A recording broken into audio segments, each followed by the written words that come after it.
But dito, Berting, I would like to ask your prediction. Pinili rito ng Blacklist International, the Popol and Kupa, haven't get a single win para dito sa kupunan nito. What do you think gonna be your prediction para sa pagpasok ng second match? Geek Fam. Geek Fam, Anti-paneling yan, anti-paneling. no questions asked, Geek Fam. Butters, what's gonna be your prediction?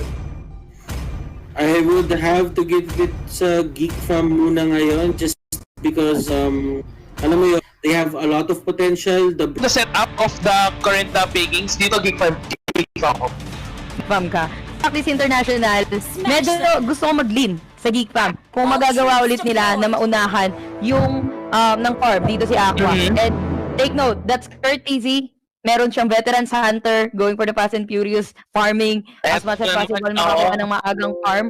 And probably funnel strat na naman yung gagamitin dito ng Geek Fam. Kasi it really works, man. Aside for Blacklist kasi dito, they're going for the funnel strat. But asahan mo, last na nakita ko na nagpopol and Kupa itong Blacklist International, hindi siya masyadong ayap, hindi siya masyadong sumasala agad sa team fight. And taga-keep lang siya talaga ng lane on the top lane or on the bottom lane. Taga-keep lang talaga siya ng lane na para hindi ma-push yung lane na yun. While the rest of Blacklist International, lumorotate dito sa mapa. Pero knowing na naka-veteran sa dito si Kirby, kayang mabayaran ng bounty hunter etong si Claude or mauuna yung farming with the veterans hunter and the retribution etong makakuha ng item etong si Bruno, Kuya Day.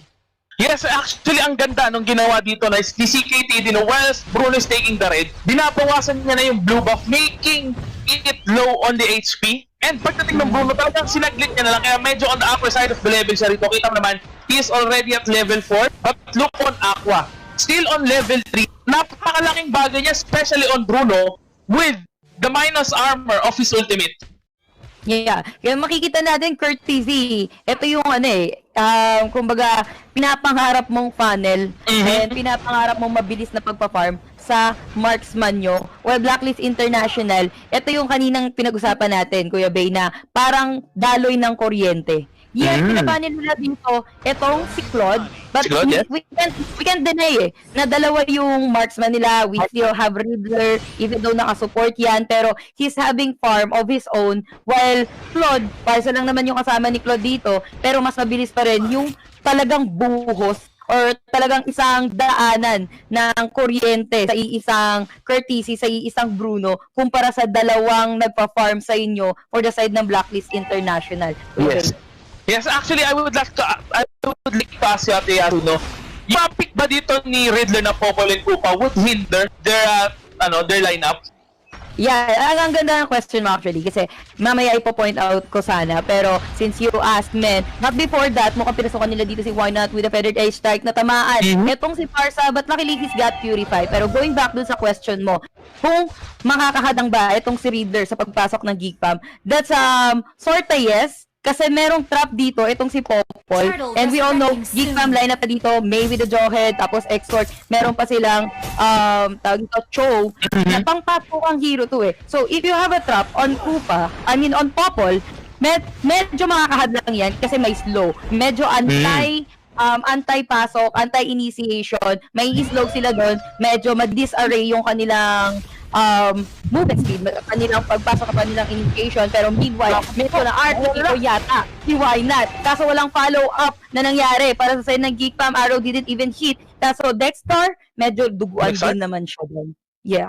And take note ang nakakuha ng turtle buff natin is si Kurt Easy with the retribution nga lang din naman. So that would be another additional 50 gold for Kurt Easy. Pero here on the bottom, magkakaroon tayo ng team fight. Medyo nahuli si parang killer, but the ultimate of Why Not will be cancelled, mga kaibigan dito. Tamang stun lang, Abyssal Arrow will connect. Killer is still alive, and that would be a 1-for-none in favor of International.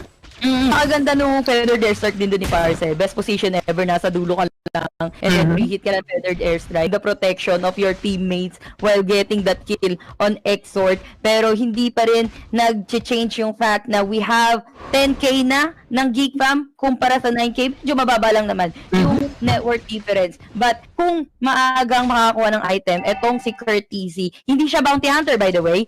Comparing kay Aqua na bounty hunter, he badly needs skill para magkaroon siya ng additional gold. Pero another Feathered Airstrike, pang keep away lang sa mga Geek Fam. Pero mabilis lang naman cooldown din Mabilis, ng Feathered Airstrike Kaso Geek Fam dito, talagang inaalagaan. Ito yung protect na hinahanap ko since last week to the side of Geek Fam para sa mga marksman nila. And mukhang bumabawi na talaga dito yung Geek Fam, Kuya Bay. Yes, actually, no, eto nasabi natin. Ito yung dahilan ko actually kung bakit ako nag-side sa Geek Fam with the Atlas. Look at how he control system dito, no? Talagang protektado niya. Kung magzo-zone, talagang zone out na zone out. Kasi alam naman natin, nakakatakot ng isang Atlas. Especially kung kumpul-kumpul kayo. Yeah, pero tatlo din yung Purify dito sa side ng Blacklist International. Pero RKO out of nowhere coming from the Geek Fam Atlas. Kasi why not masyado na caught up in the middle of the enemy. Meanwhile, si CKTD and Courtesy rather, finding the best position to pre-hit the enemy. Kasi nag-iwan pa rin dito si Exort with the stuns and the slows coming from Koopa and also Farsa, Feathered Airstrike to keep away those minions. But still, nanalo pa din. Or that's just one-to-one exchange. Both sides. Blacklist International, pwede sila mag-transition on the turtle. Wala silang Exort dito for the side of Geek Fam and medyo matatagalan pa sa pagdating. Itong si Atlas. Kasi nga medyo 2 for 1 actually ate so yung nangyari doon. Pero mukhang magkakaroon na naman ng initiation coming from Blacklist International. Pero tamang disengage lang, no? Nag-initiate lang ng konti para ma-secure nila yung turtle. And ang masama pala doon na nangyari sa teamfight na yun, walang nakuhang kill si Aqua Ate Yasu. The Power is still on hibernation. Kung tawagin natin na hindi pa rin siya nagagamit hanggang ngayon. Pero ito nga, nina-active ko pabalik dito. Racing Duel coming in through the front. Aqua tamang out lang pero hindi niya talaga kayang tunawin ang isang Atlas dito. Yeah, kasi ganito yan sabi kasi tatlo yung Fury na nasa side ng Blacklist International. Pero it's him or them para kay Why Not. Kung makukuha mo yung mga force nila ng cooldown pa, yung mga Purify, kahit sabihin natin 3 seconds cooldown yan, malaking bagay yan. And i-highlight lang natin yung ginawa ni Riddler sa may bandang turtle dito na nangyayari. Pero meanwhile, mid-day muna tayo. Mukhang naka-KO na naman dito yung side ng Geek Fam with Exort kicking. Pero hinahabol nila. Eto si Courtesy na iwan mag-isa men habang nasa mid lane. Yung the rest of the Geek Fam, hinabol ng Blacklist International etong si Courtesy. It might be a turnaround or at least a stepping stone para sa side ng Blacklist International. That's gold for everybody. Killing yung top wielding network dito ng side ng Geek Fam. Pero we'll see kasi exchange pa rin yon ng kills para sa side, para sa both teams natin. Pero hindi pa tayo tapos yata dito Ate so they're still going for May dito pero may makakatakbo lang. Uy, Why Not has been stunned pero not a single follow-up coming from Blacklist International. They know that they got what they needed with which is yung third inhibitor turret natin pero May dito on the top side nako. Hindi na siya maka-advance. Nandito na dumidepensa na kasi kanina pa siya naiiwan actually, no? Yeah, pakita, sabihin lang natin yung ginagawa dito ng Popol. See those yung mga initiator dito ng side ng Geek Fam, hindi sila makaayos ng initiate kasi nag-slow sila. Either nag-slow or nakukot up sila dito sa may trap. And that would have pre-hit Koopa para sa para sa Blacklist International. Masyadong nabagaalan ng movement speed doon. Etong si Watt ang takas doon Ito tinamaan dito ng si Edward man. May Fury pa yan. Kayang-kaya niya mag-mamba out. Pero ever since hindi ko masyadong gusto yung Selena pick talaga. Unless you got that hit on that arrow, effective ka mag-Selena. Makakapag-initiate kayo. Pero yes, tumatawa yung arrow dito ni Selena. Kaso nga purify nga sila Yun ang problema doon. Yun ang problema doon. And yung pag-maneuver nila dito kay Koopa, kay Popol and Koopa as well, the traps and yung pang-face check, sabihin natin, panghabol din ng isang Riddler na ma-maximize right now ng side ng Blacklist International kasi nadidisrupt yung rotation sana or yung initiation na gagawin sana ng Geek Fam. Pero meanwhile, at the bottom lane to Export, hinabol at hinagas with the Art of Thievery na napakabilis ng attack speed dito. Nick didn't even use yung kanyang ulti para kay Aqua, Kuya Bay.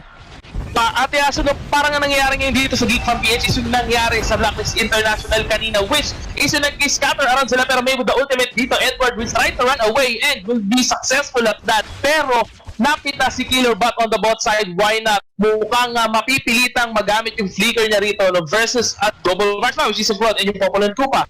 Napakalaking bagay ng trap and slow talaga ng Popol and Koopa, Ate Aso. Yeah. Pero we can deny Blacklist International. Ang dami nila nakukuhang kill dito. Pansinin mo yung tower, mas lamang ng konti ng push yung side ng Geek Fam, or nakaka-tie out pa rin sila ng push dito yung side ng Geek Fam. And kapag lang nahuli nila yung kapag nahuli nila dito yung no ng side ng Geek Fam, courtesy, doon lang sila talaga, sabihin natin, gaganahan and magkakaroon ng rights na sumugod kasi mawawala yung main damage dealer dito para sa side ng Geek Fam. Meanwhile, Blacklist International, with the absence of Bruno, if ever ma-shutdown or mapapabagsak nila dito, itong si Courtesy, dalawa yung pwedeng mag-damage dealer sa kanila, dalawa yung pwedeng humabol sa kanila. Actually, Edward as well, mabilis lang din yung feathered airstrike na cooldown. Sabihin natin kung magdadrag yung team fight natin, kaya ko mag-feathered airstrike ng dalawang beses and then clean up na lang din hindi ka na-caught up Kuya Bay. And para sa akin, no, yung Farsight is very good pick din pala, no, for their lineup, no, especially right now na nakikita ko kung how o kung paano gamitin ni Edward na talaga namang tago lang sa likod. Kung maaari, feathered airstrike lang yung talagang lalabas sa mapa during the team fight. Yeah, positioning is the key para sa isang parsa kung gusto mo talagang ma-utilize or ma-maximize yung talent ng isang parsa. Pero Geek Fam, might be pinapatunog lang nila dito si Lord para mapalabas yung Blacklist International. Saan kayo nagtatago? And ang kagandahan dito sa Blacklist International, not only the traps are used para pang-countering create dito sa side ng Geek Fam, they're also used para mag-face check kung sino man yung mga nasa bushes, kung sino man mag-i-initiate, kasi kasahan mo Atlas, hindi manggagaling sa open yan manggagaling sa bush yan Same with Cho and same with May, kasi they're going for the pick-up sana, pero eto si Why Not, tamang takbo lang, kailangan nilang mag-back muna dito para kay Why Not, kasi low health na siya doon, nakakagat siya ng kinakagat. May Tamos having a one, or actually hindi pala siya 1v1 kasi nandun din etong si Kuya May sa bottom lane, and they're gonna be stealing this red buff away from Aqua, Kuya Bay. Ang Ate Aso, no, ito yung isa sa mga napansin ko why Geek Fam is always losing on the last team fight. Hindi pala sila lagi kompleto doon. It's either Exort or May that is missing on the fight, split pushing, gaining money, buying those items they needed para makalamang sila on the go during this game, no? Pero ngayon mukhang mapipilitan na dito, Ate Aso.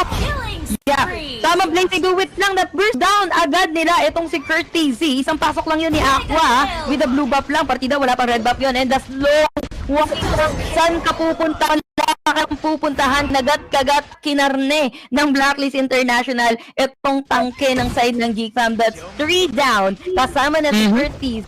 Kasi sinasabi ko sa iyo, kapag naging absent dito si Courtesy, they will have all the right, all the time in the world to push out. They have Backlot and they have Popol and Kupa.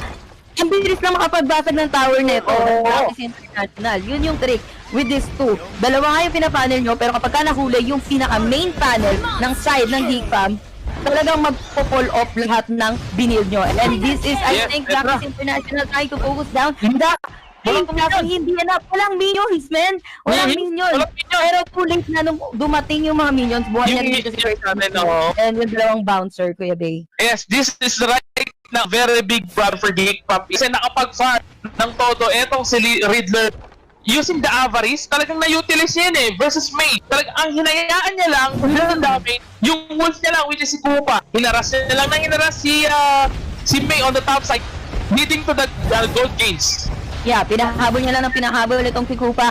Meanwhile, Blacklist International, they will be eliminating the turret to the bottom lane as well as Why Not, na hindi niya naman nagawa ang nakapag-successful RKO. Pero another kill na naman yan. Mukhang tatapusin na ng Blacklist International na nasataw naman nila dito si Colod. Pero Kupa is still alive, Popol is still alive, and the Brave is gonna be gone for the side of